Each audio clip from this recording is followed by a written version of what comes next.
அனைத்து மாணவ செல்வங்களுக்கும் அதிகாலை வணக்கங்கள் உரித்தாகட்டும். அன்பு குழந்தைகளே, நாங்கள் இந்த வருட எக்ஸாமை எதிர்நோக்கி இருக்கின்றோம். இந்த பரீட்சையில நீங்க மனதார ஒவ்வொரு நாளும் இதே சிந்தனையாக இருந்தால் வெற்றி கொள்ள முடியும். இப்ப நான் சொல்லுகின்ற விடயத்தை நீங்க உணர்ச்சி பூர்வமாக கேட்டு புரிந்து கொள்ள வேண்டும். அதாவது உங்களுடைய நினைப்பில இந்த பரீட்சை ஒரு முக்கியத்துவம் வாய்ந்தது இந்த வகையில் என்றால் உங்களுடைய வாழ்க்கையில நீங்க சந்திக்கிற முதல் பரீட்சை. இப்ப நீங்க அநேகமானவர்கள் நித்திரை கலக்கத்தோட அப்பா அம்மாட தொந்தரவுக்காக எழுந்து வகுப்புல பங்கு பெற்றது எனக்கும் கூட முகத்தை பார்க்க தெரியுது. அப்படி இல்லாமல் நீங்கள் நினைக்க வேணும், என்ற இதுல கனப்பிள்ளைகள் திறமசாலிகளாக இருந்தாலும் அக்கறையோட வகுப்புல பங்கு பெற்றுவதில்லை. ஏதோ அம்மா அப்பாவை திருப்திப்படுத்துவதற்காக அவர்கள் விரும்புகிறார்கள் என்பதற்காக அப்படி வகுப்புல பங்கு பெற்றுகிறீர்கள். அதுதான் உள்ள குறைபாடு. என்னென்றால் இந்த பரீட்சை ஒரு போட்டி பரீட்சை. இந்த போட்டி பரீட்சையை நாங்க திறம்பட சிறப்பாக வெற்றி கொள்ள வேணுமா இருந்தால் எங்களுடைய நினைப்பு முழுக்க இந்த சிந்தனையிலேயே இருக்க வேண்டும். இருந்தா வெற்றி கொள்ள முடியும். இந்த பரீட்சையில கிடைக்கின்ற முதல் பெறுபேறு என்னென்றால் எங்களுக்கு படிக்க வேணும், எதிர்காலம் எங்களுடைய படிப்பில தங்கி இருக்கின்றது என்ற ஒரு நிலைப்பாட நாங்கள் அடைய வேணும். நீங்க 10 வயது குழந்தைகளா இருந்தாலும் இன்னும் நீண்ட காலம் நீங்க வாழ இருக்குது. அப்ப அந்த நீண்ட காலம் உங்களுடைய எதிர்காலம் சிறப்பாக இருக்கணுமா இருந்தால் நீங்கள் உங்கள அதை உணர வேணும் என்றதை கூறிக்கொண்டு நான் இன்றைய விடயத்துக்களை வாரன். இப்ப நாங்க எதிர்பார்த்தல் வினாக்கள் உங்களுக்காக தொகுத்து பயிற்சி அளித்துக் கொண்டிருக்கிறேன். அதுல அநேகமான பிள்ளைகள் ஆர்வம் காட்டுறீர்கள். அப்ப நீங்க காட்டுகின்ற ஆர்வம் உங்களோட முயற்சியால தான் வெற்றியாக முடியும் என்பதை நீங்க கருதி கொள்ளுங்க. இப்பொழுது நான் உங்களுக்கு அந்த பரீட்சை தாள்ல இதுவரையில 15 வினாக்களுக்கு விடையளிக்கிற, அதாவது விடை காண்பதையும் விடை காணுகின்ற முயற்சியில நீங்க ஈடுபட்டிருந்தீர்கள். ஆனா விடை விளக்கம் கிட்டத்தட்ட 11 வினாக்களுக்கு தான் விடை விளக்கம் வழங்கப்பட்டது. அப்ப இன்றைய வகுப்புல தொடர்ச்சியாக ஒரு பக்க கேள்விகளுக்கு இருந்தால் எங்களுக்கு குறுகிய நேரம் தான் நாங்கள் காலை வகுப்பில கற்பது வழக்கம். அதிக நேரம் கற்று எங்களுடைய, அதாவது உண்மையான முயற்சி தார்மீகமாக ஒரு குறுகிய நேரம் என்றால் எங்களுக்கு உற்சாகமாக இருக்கும். அதால சிறந்த பெறுபேறு நாங்கள் பெறக்கூடியதாக இருக்கும் என்ற கருத்தோடு தான் நாங்கள் இந்த வகுப்பில பங்கு பெற்றுகின்றோம். அப்ப இப்ப நான் உங்களுக்கு இந்த பரீட்சைத்தாளை காண்பித்து கேள்விகளை வாசித்து உங்களுக்கு விடையளிக்க சந்தர்ப்பம் வழங்குவர்.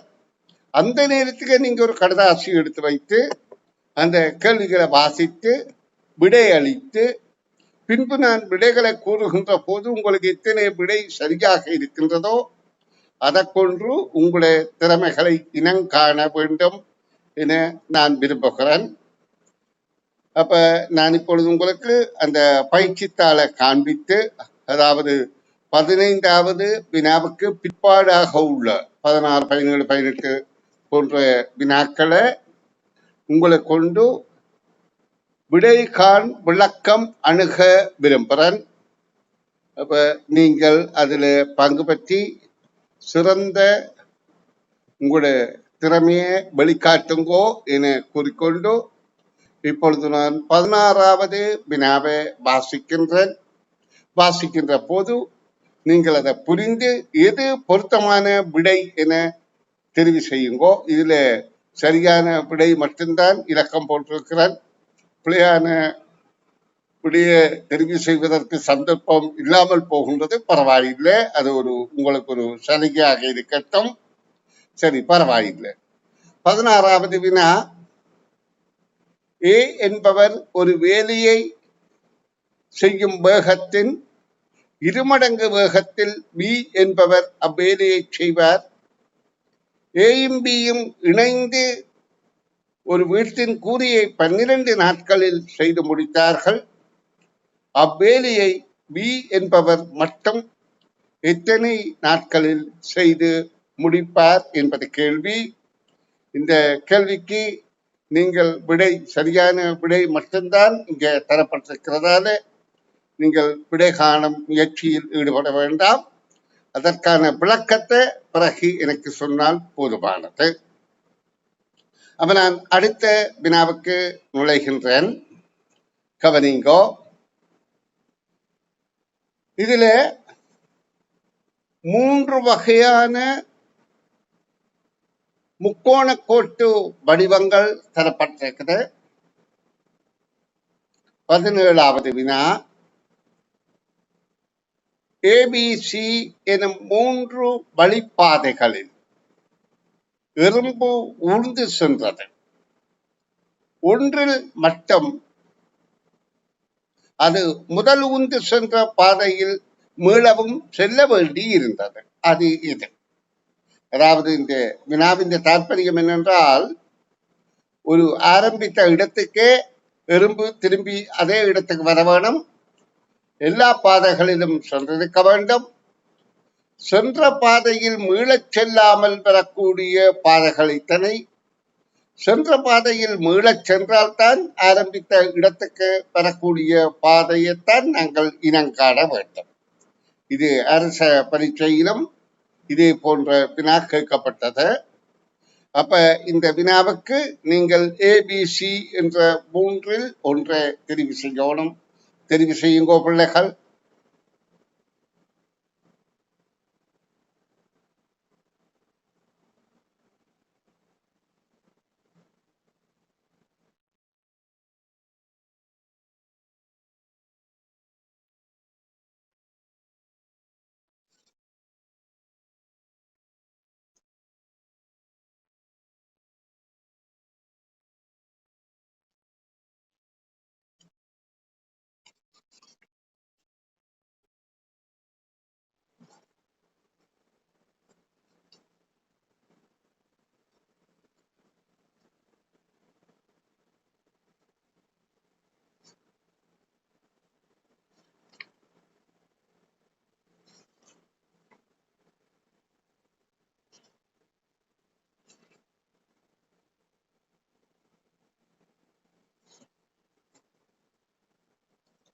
நன்று.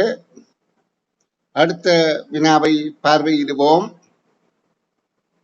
அதுவும் அதே 3 வடிவங்கள் தான் தரப்பட்டிருக்கு. ஏபிசி 3லும் உள்ள முக்கோணிகளின் எண்ணிக்கைகள் முறையே அதில் இருக்கக்கூடிய முக்கோணிகளின் எண்ணிக்கையை கணித்து விடை வழங்குங்கள். இந்த விடை பொருத்தமானது என இனங்காணுங்கள்.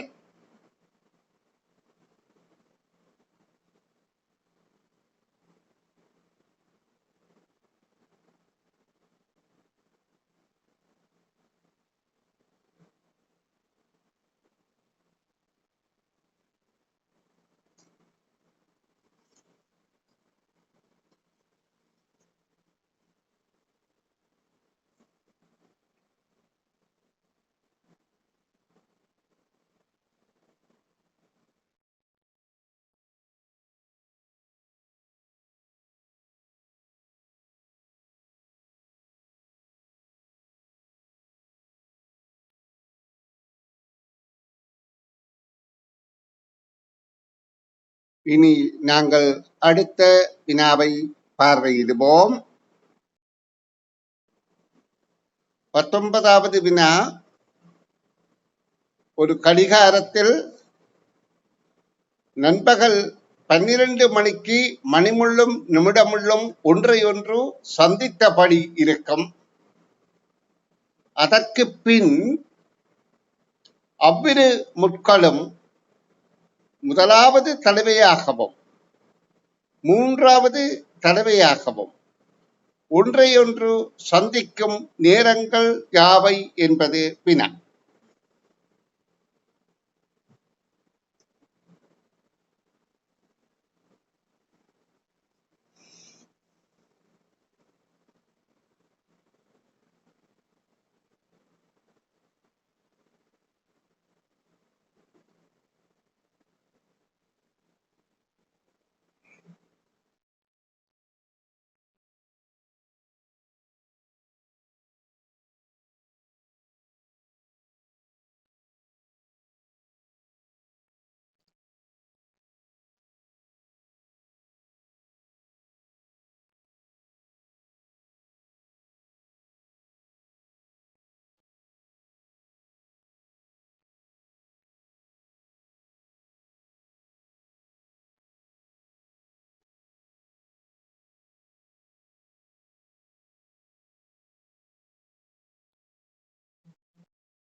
நன்று.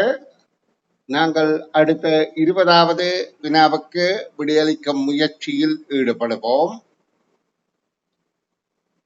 முற்பகல் 12:30 பிற்பகல் 12:30 மணி வரையிலான 12 மணித்தியாலங்களுக்குள் மணிமுள்ளும் நிமிடமுள்ளும் நேர்கோட்டில் காணப்படும் சந்தர்ப்பங்கள் எத்தனை?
இருபத்தி ஓராவது வினா. ஒரு மணித்தியால நேரத்தினுள் மணிமுள் நிமிடமுள் செங்கோணத்தில் காணப்படும் சந்தர்ப்பங்கள் எத்தனை?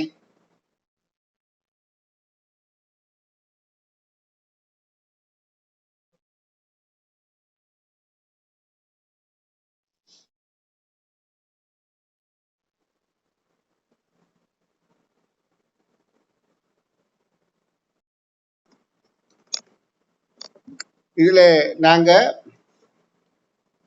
ஏற்கனவே செய்த வினாக்களுக்கு விடை காண் விளக்கங்கள் தெளிவாக தருகின்றேன். அவராதீங்கோ. ஏனென்றால் அரச பரீட்சைகள் இப்படியான கோணங்கள்ல இந்த மாதிரியாகத்தான் அமையும் என்பது என்னுடைய அனுபவ கருத்து. அப்ப அந்த அரச பரீட்சையை வெற்றி கொள்ளணுமாக இருந்தால் இந்த மாதிரியான வினாக்களுக்கு விடை காணுகின்ற தெளிவான விளக்கம் எங்களுக்கு இருந்தால் வெற்றி கொள்ள முடியும். இப்ப 12வது வினா பார்க்க போறோம். ஒரு தாயக்கட்டையின் 6 முகங்களில் ABCDEF எனும் 6 எழுத்துக்கள் உள்ளன. அத்தாயக்கட்டையின் இருவேறு நிலைகள் கீழே தரப்பட்டுள்ளன. உங்களுக்கு தாயக்கட்டை என்றால் தெரியும், சதுரமுகி. அதற்கு 6 முகங்களும் சதுர வடிவானவை. அதற்கு 8 உச்சிகள் இருக்கின்றன. 12 விளிம்புகள் ஓரங்கள் இருக்கின்றன என்பதை நீங்க அதிന്റെ பரிமாண விடயத்துல கற்றிருப்பீர்கள். இப்ப அந்த வகையில ஒரே தாயக்கட்டையில 6 முகங்கள்ல 6 எழுத்துக்கள் எழுதப்பட்ட ஒரே தாயக்கட்டையின் இருவேறு நிலைகள் இங்கே வினாவாக படமாக தரப்பட்டிருக்கிறது. இப்ப கேள்வி என்னென்றால், இவற்றுள் டிக்கு எதிராக அமையும் எழுத்து யாது? அப்ப இதற்கு விடை காண்பதற்கு பல முறைகள் இருந்தாலும் நாங்கள் கண்ணால காத்ததான் முதலாவது முறை. கண்ணால பார்த்து இலகுவாக விடை காண்பது. இப்ப இந்த தாயக்கட்டையை நாங்கள் ஒப்பிட்டு பார்த்து ஒரு தாயக்கட்டை 2 நிலையில இருக்கிறது. தாயக்கட்டை உருட்டப்பட்ட பிறகு 2 நிலையில படம் எடுக்கப்பட்டிருக்கிறது. அப்ப அதுல கேட்கப்படுற கேள்விக்கு விடையளிப்பதற்கு நாங்கள் என்ன செய்யணும்? முதல்ல 2 தாயக்கட்டையையும் உற்று நோக்கித்தான் விடை காண முயற்சி செய்ய வேண்டும். ஏனென்றால் எங்களுடைய கற்புலன் ஆற்றல் தான் மிக முக்கியமானது. கண்ணால பார்த்து புரிந்து கொள்ளுதல். நாங்க இப்ப எந்த ஒரு நிகழ்வுக்கு போனாலும் முதல் எங்கிட எந்த உறுப்பு கூடிய செயற்பாட்டில இருக்கின்றால் கண், அடுத்தது காது. காது கேட்கின்றது, நிறைய விடயத்தை அறிகின்றது. கண் பார்க்கின்றது, உணர்கின்றது. கண் பார்ப்பதனூடாக பல விடயத்தை தானாக உணர்கின்றது. அப்ப கண் பார்க்கின்ற போது எங்கட மன மூளைதான் வேலை செய்து அதற்கு பதில் சொல்கின்றது. ஆனா காது கேட்பது அங்கே இருந்து வருகின்ற விடயங்களை கொண்டுதான் நாங்கள் அறிந்து கொள்கிறோம். அப்ப இந்த கண்ணால பார்க்கிறது தான் கூடிய முக்கியத்துவம் கொடுத்தல் வேண்டும். சரி, இதுல என்ன கேட்கப்படுது? இவற்றில் டிக்கு எதிராக அமையும் எழுத்து எது என்று கேட்கப்படுது. அப்ப இந்த தாயக்கட்டையில 2ஐயும் ஒப்பிட்டு பார்க்கின்ற போது எங்களுக்கு 2லும் டி காணப்படுகின்றது. அப்ப டி என்பதற்கு எதிராக இருக்கக்கூடிய எழுத்து என்றால் அது 6 முகம் இருக்கிறபடியால் 6 எழுத்துக்கள் எதிராக இருக்கலாம். 5 எழுத்துக்கள். ஏன்? டி ஒரு எழுத்தாக வந்துவிட்டது. அதுக்கு எதிராக இருக்கிறது 5 எழுத்துக்கள். இப்ப எங்களுக்கு தெரியும், இந்த முகங்கள்ல எதிர் என்றால் அதன் எதிர் திசையிலே அமைந்திருக்கணும். பக்கவாட்டில் இருப்பது பொருந்தாது. அப்ப முதலாவது தாயக்கட்டிய சதுரமுகியை நாங்கள் பார்க்கிற போது டிக்கு எதிராக ஏ இல்லை, எப்பும் இல்லை. அப்ப டிக்கு எதிராக ஏ இல்லை, எஃப் இல்லை என்பதை கண்டுபிடித்துட்டோம். 2வது தாயக்கட்டையிலே நோக்குற போது டிக்கு எதிராக பி இல்லை, இ இல்லை. அப்ப பி இல்லை, இ இல்லை. அப்ப இந்த ஆங்கில எழுத்துக்கள்ல இப்ப டிக்கு எதிராக ஏ இல்லை என கண்டுபிடித்தோம், எஃப் இல்லை என்று கண்டுபிடித்தோம், பி இல்லை என்று கண்டுபிடித்தோம், இ இல்லை என்று கண்டுபிடித்தோம். அப்ப எங்களுக்கு தெரியுது இதுக்கு எதிராக சி என்ற எழுத்துத்தான் டிக்கு எதிராக இருக்கின்றது. அப்ப கேள்விக்கான விடை, அதாவது சி என்கின்ற 2வது விடை.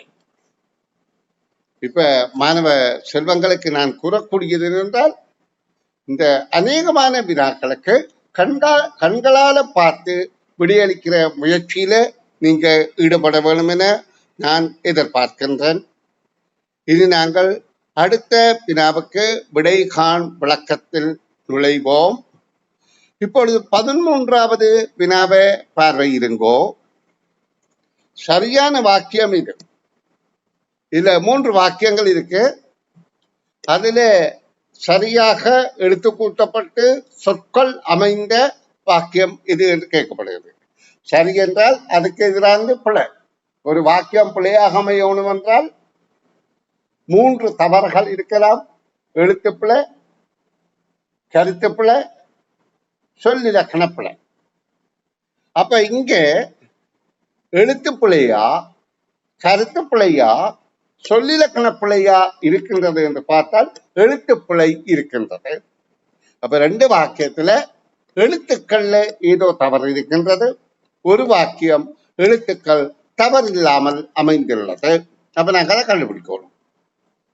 இதுல பாருங்க, முதலாவது வாக்கியம், ஒரு மரத்தில் ஒரு இலையும் ஒரு பழமும் காணப்பட்டன. அப்ப உண்மையாக எழுத்துல கூடியளவு ஆர்வம் இல்லாத பிள்ளைக்கு இது சரி போடுதான் இருக்கு. ஒரு மரத்துல ஒரு இலை இருக்கு, ஒரு பழமும் காணப்பட்டன.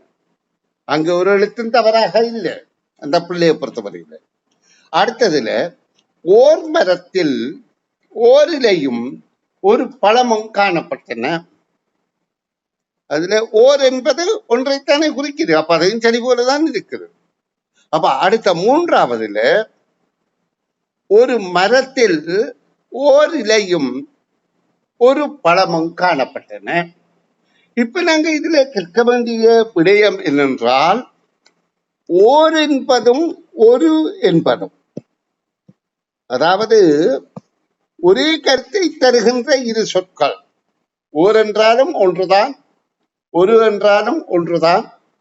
ஆனா இந்த ஓர் என்பது எதற்கு முன்னுக்கு வரும் என்றால், உயிரெழுத்துக்கள் ஆனால இருந்து அவ்வண்ணா வரையில உள்ள 12 உயிரெழுத்து சொற்களுக்கு முன்னுக்கு வரும்.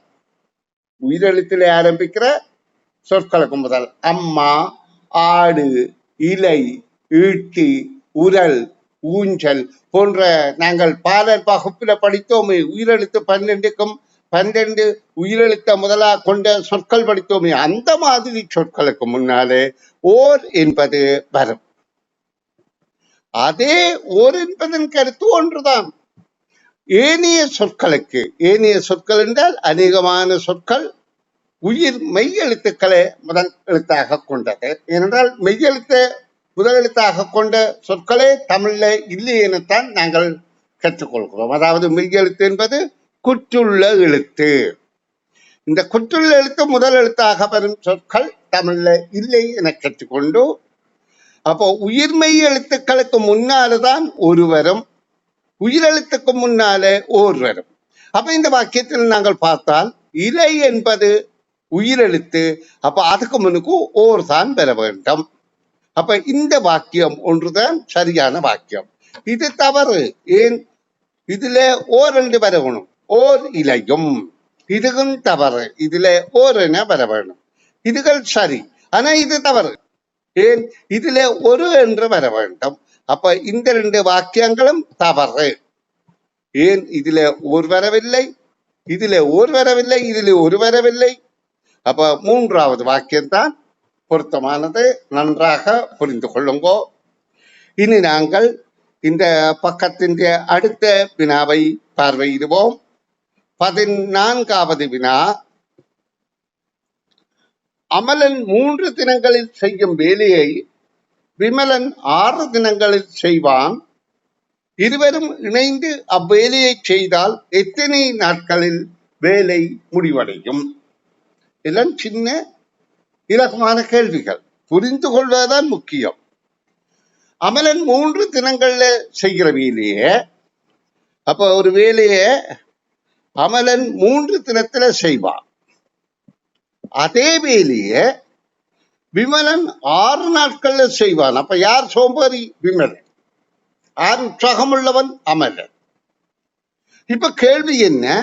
2 பேரும் சேர்ந்து அந்த வேலையை செய்தால், அதாவது அவர்கள் இருவரும் இணைந்து அவ்வேலையை செய்தால் எத்தனை நாட்களில் வேலை முடிவடையும் என்று கேட்கப்படுகின்றது. அப்ப நாங்க இதுக்கு விடை காண்பதற்கு உரிய தகவல் என்னென்றால், இப்ப இதுல 3, 6 என இருக்கின்றது. அப்ப இது ஒரு குறுக்கு வழியில அமலன் செய்கின்ற வேலையோட விமலன் செய்கின்ற வேலையை பெருக்கி மேலாகவும், அமலன் செய்கின்ற வேலையின் அளவோட விமலன் செய்கின்ற வேலையின் அளவை கூட்டி ஒரு அளவாகவும் மேல் கீழாக பின்னமாக எழுதுதல் வேண்டும். அப்ப எழுதுவோமாயிருந்தால் இங்க பாருங்கோ, மேலே 2 பகுதி எண்களையும் மேலே உள்ள தொகுதி எண்கள் இரண்டையும் பெருக்குவோமாக இருந்தால் 3 18. பகுதி எண்களை கூட்டுவோமாக இருந்தால் 9. இது ஒரு தகா பின்னம். இதை தகுதியுடைய பின்னமாக மாற்றினால் 12 9ஆல் வகுத்தால் 2. அப்ப இந்த கருத்து என்னென்றால் 2 நாட்கள்ல செய்வார்கள் என்பதுதான் கருத்து. 2 பேரும் சேர்ந்து செய்தால் இந்த வேலை 2 நாட்கள்ல முடியும். ஏனென்றால் இப்ப பாருங்க, அமலன் 2 நாள்ல செய்தான் வேலை, மிகுதி ஒரு நாள் வேலையைத்தானே இவர் 2 நாள்ல செய்வார் விமலன். அப்ப அமலன் 3 நாள்ல செய்கிற வேலை தானே. அப்ப அவன் 2 நாள் செய்தா ஒரு நாள் வேலை மீதம் இருக்கின்றது.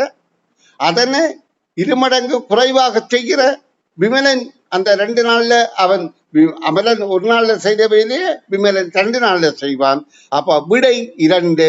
அப்ப இதை கண்டுபிடிக்கிறதுக்கான இலக்கு வழி என்னென்றால் தொகுதி எண்ணாக இருவரும் செய்கிற வேலையை பெருக்குவது, பகுதி எண்ணாக இருவரும் செய்கிற வேலையை கூட்டி அந்த கணிப்பை சரியாக அணுகுவது. இனி நாங்கள் இந்த பக்கத்தின் இறுதி வினாவை பார்வையிடுவோம். அதாவது இதான் 15வது வினாவை பார்வையிடுவோம். அதான் இந்த வினாவின் இறுதி வினா. 2020 1ஆம் திகதி புதன்கிழமை ஆகும். 2025 தை 1ஆம் திகதி என்ன கிழமை நாள் ஆகும்? இது ஏற்கனவே உங்களுக்கு நான் விளக்கம் தந்திருக்கிறேன் இந்த மாதிரியான வினாவுக்கு.